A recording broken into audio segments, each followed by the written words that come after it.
elles sont mieux ressorties. Et on a une très très bonne prise en main. C'est ce qui m'a fait la première différence des deux. Que la première prise en main, c'est plus trop.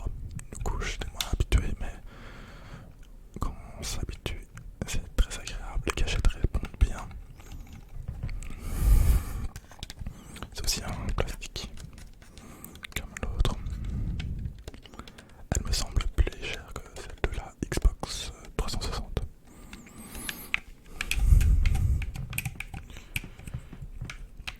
Les analogiques me semblent très bons aussi. Et je pense que j'ai une meilleure prise grâce, je ne sais pas si vous voyez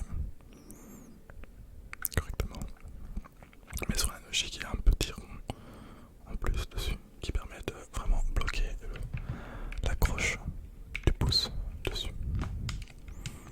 Du coup, sur les flèches directionnelles, on a une mini manette sûrement pour les réglages. À droite, c'est un petit personnage avec un plus, et le plus et le moins sûrement pour l'audio. Du coup,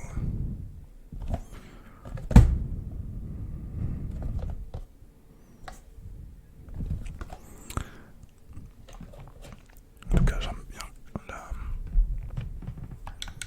la couleur de la manette.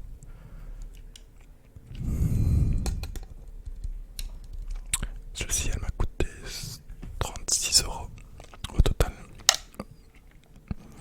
Je trouve ça assez correct comme prix par rapport aux autres manettes sur le marché qui parfois elles ne sont pas directement compatibles ou je ne sais et autres problèmes.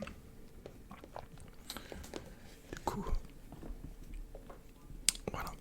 J'avais aussi vu une autre manette de chez Xbox One, la version Pro. Je ne sais pas ce que ça vaut, mais elle était à 150€.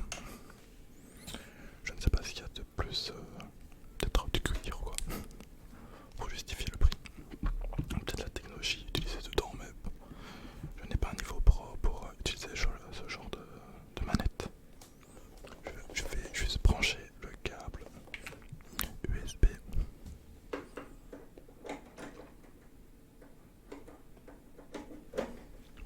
Voilà. La première fois quand j'ai ouvert pour le test,